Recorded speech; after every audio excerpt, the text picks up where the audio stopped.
What is going on, guys? Joey Franz here at Flex Training Systems. And today I'm going to talk about the importance of knowing your lifter, what type of lifter you are, and it'll be kind of interesting. Talk about mentality a little bit, meet day execution, stuff like that. And kind of the different situations in which I will put a lifter, depending on what they can handle and what they can't. Really quickly, some of you guys asked some questions regarding Powerlifting America. I'm still trying to get more information, but this is what I have for you so far.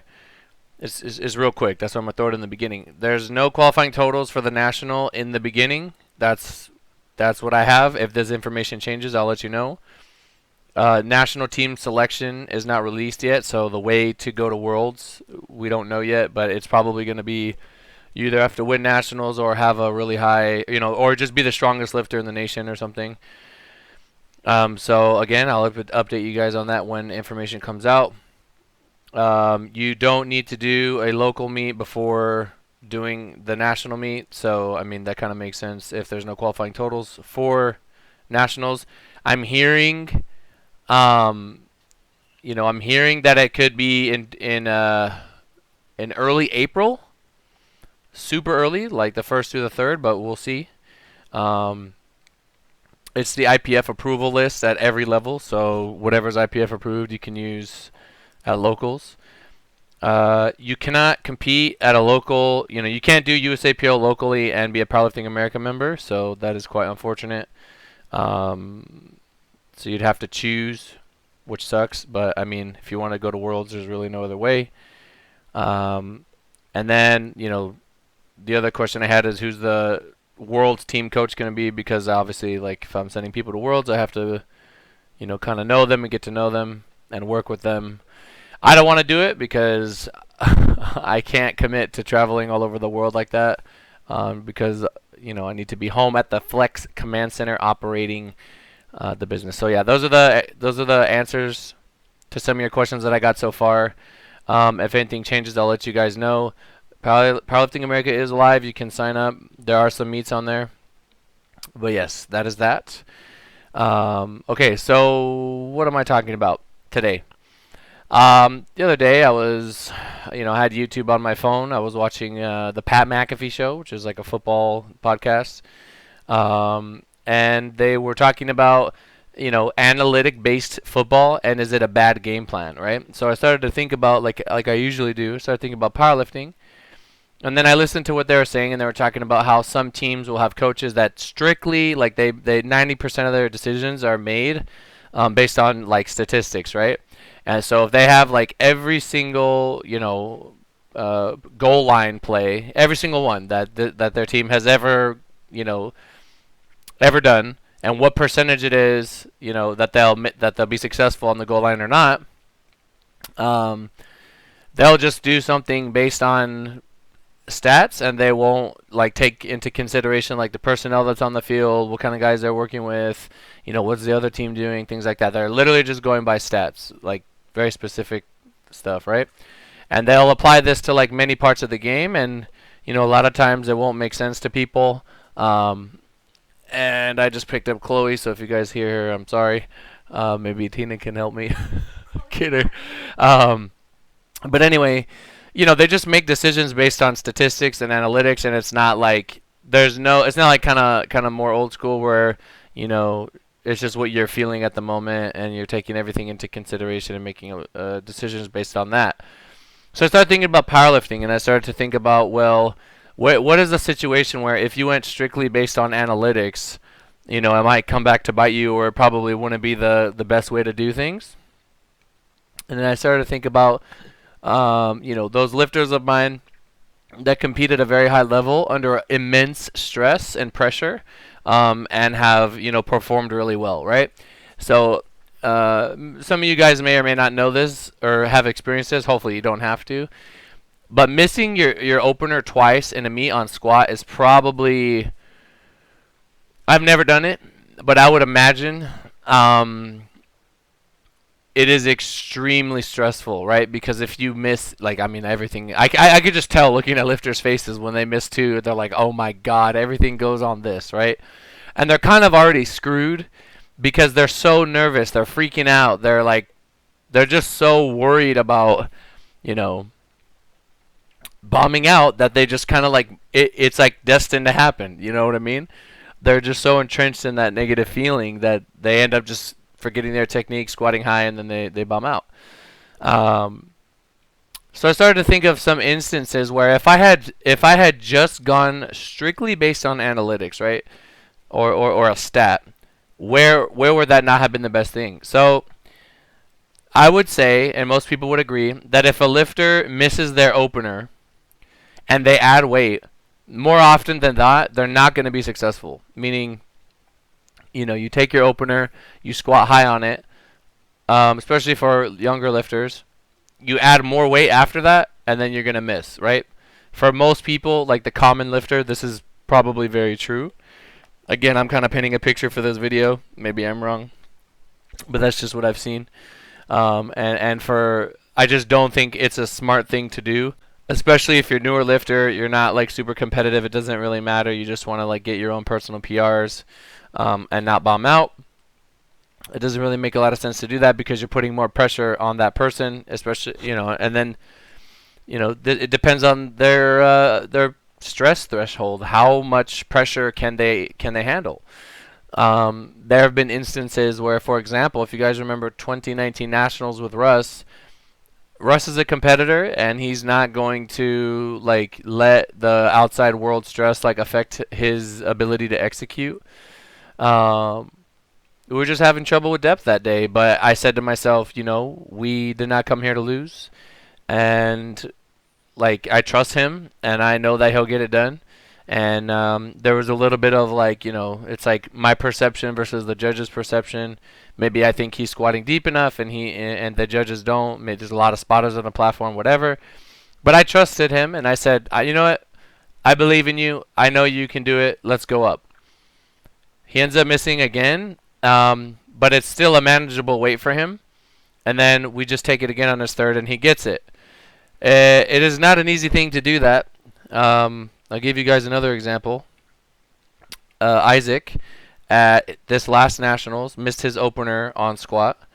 And there was no doubt in my mind, like, that if I went up, okay, that he was going to hit it.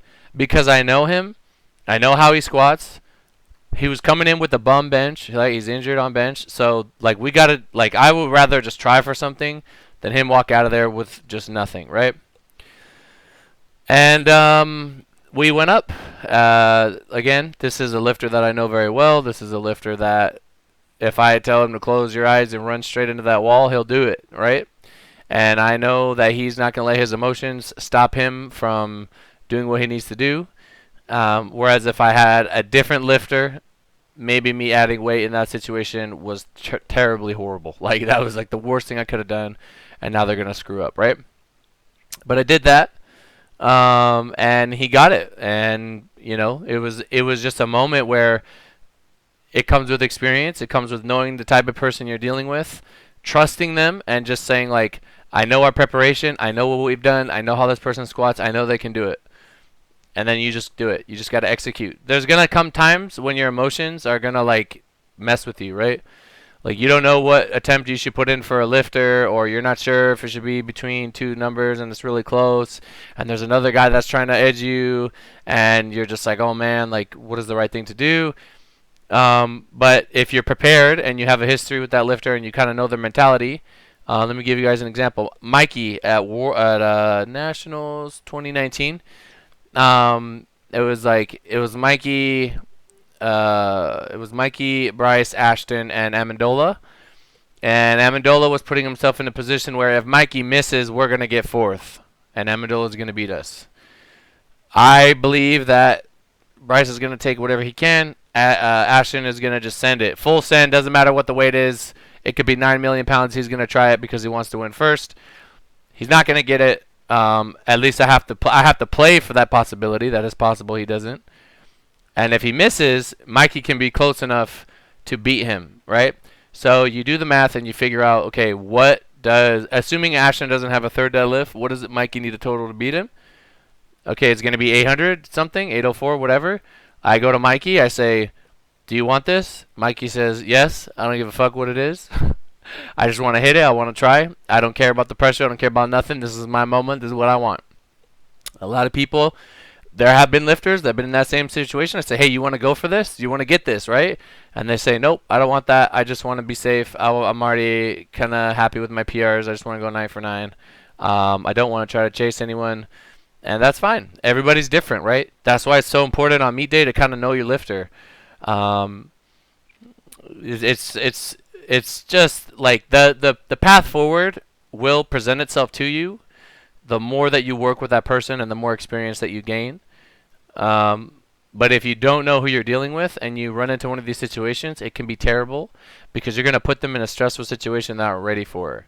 And that's something that maybe can be taught over time, maybe it can't. It really just depends. Um, you know, I know I gave you guys that. This is why if you kind of go based on like what is statistically the best thing to do, well, statistically the best thing to do to make a lift is probably not going to be to go up or go out of reach, right? It's going to be to jump within a certain percentage. But I do believe that this is the thing about competition. You're dealing with humans, and humans are very variable, and there can be a lot of different reasons why things happen. And you just have to try to make the best decision in that moment. It's hard to like teach it because it's like it's not what's on paper. It's like knowing what's going on in the macro environment. Like what is happening? What is the big picture? What is what am I feeling? What is my kind of like how do I say this? Like what is my gut telling me, right? And do you have a good gut instinct? Some people have terrible gut instincts, like literally terrible. You know what I'm saying? Like there's people that'll like hit a grinder opener or like last warm up and then they open higher and it's like if that's what you thought was the right thing to do, brother, man, it's gonna be a rough road ahead. So these are things you gotta understand. How does a lifter handle stress? That's a big thing. What works for them, right? How strong is their placebo / mentals? Like for example, I know for a fact. I'm not going to say any names, but there are lifters out there that by simply having me there with them, they're going to do better and feel more confident than if I wasn't, right? Because they've told me. And that is powerful in my opinion. On the surface, I'm not lifting the weight. I'm literally just there. I'm providing emotional support. I'm providing, I'm letting them know that, hey, you're not alone. Like, I'm here with you. Like, we can handle this together. I'm not gonna let you fail, and that's gonna empower them, and that is how I feel like I can make a difference, right? I don't have that effect on everyone. Some people, they're very independent; they don't need me there. This is why, like, when people try to say, like I've had lifters say, like, "You've made me, Joey. You've literally made me," right? Now I try to give them credit too and say, well, you follow directions, we get along really well, and I like to think it's a team thing. But you can't like, you don't know how much you mean to that person. You don't know how much impact you make to that person. Like nobody can try to define, how much of an impact somebody had. Sometimes it could be as little as acknowledgement. It could be as little as a comment on an Instagram page saying, hey man, you did amazingly, or go kill it out there. And that person really looks up to you, and they didn't know that you were watching them, right? Maybe I'll give someone advice, and they go, what? Joey's paying attention to me? Dang, man, I don't want to let them down. I want to go out here and perform, and that's really going to empower them. Like I said, I don't have that effect on everyone, but I do have that effect on some people, and it's so hard to determine like the value of that, right? Placebo is fucking strong, guys. It is so strong. It is like literally everything sometimes, and that is I mean, placebo. It depends how you want to look at it. It could be like it's not making a tangible difference, but the thought, like a physical, like you can't touch what the difference is, but your mind thinks that it's there. For example, when you have a cold and you have chicken noodle soup, Is there anything about chicken noodle soup that is gonna kill a virus? I don't know. I don't think so. But you feel like it's gonna help you, right? And that creates an environment. Well, maybe you probably do a little bit better being sick than if you didn't take that. Um, I'm sure it's like that with a lot of things. I know it doesn't make much sense, but it's like the power of the mind is just astronomical, and I think to compete at the top level, you have to understand this, right? The question that I have here at the end is, can you teach this to someone? I mean, there's some situations where like, for some people, no, I don't think you can. I don't think you can train them to handle crazy, crazy, crazy stress. Like, they just don't have it in them. They don't want that. It makes them feel uncomfortable. They hate the way that it feels. They dislike competing a lot. They don't want stress. And then you have others that's like they're like addicted to it. It's like kind of. I'm gonna be honest. Like, there's some coaching situations that are super stressful. Super stressful. When a lifter wants to work with me and they have like a giant following, it's like it's a lot of pressure. You better not screw up, or everybody's gonna know you suck. Um, and they're gonna be really unapologetic. You can make one little mistake, and there's always gonna be someone talking shit. You know what I'm saying? And but I like the pressure. You know what I mean? For me personally, that's something that it fires me up, and it makes me feel like I'm alive and we're here and I'm making a difference. So, you know, um, that's me though, and not everybody. Some people want to coach people, and I think in a low stress environment, they could be a great coach for a beginner lifter. But in a very high stress environment with extreme demand, and everybody's going to be really judging you on the things that you're making them do, and you have to continue to deliver and deliver and deliver and deliver, and nobody cares about excuses. It's either you won or you didn't, right? That's not a friendly place to be for a lot of people. And I totally understand that, and I think the more that I coach, the more that I interact with people, I just get so much more empathy, and I understand that like there's times in the past when a lifter might do something, and I'll be very disappointed in them, and I'll be angry with them. And now, like, I understand that lifters are young. I have a lot more context. I have a lot more empathy for people. I understand everybody kind of just, everyone's different. You don't know what someone's going through. Someone could be really shitty, but you don't know if they're having a good or a bad day. And everybody can kind of choose how they want to act in that moment and what reaction they want to whatever situation is in front of them. Um, but I think it's been less painful for me emotionally to have more empathy for others. I know that sounds crazy, but I feel like being a coach is like really it's really important.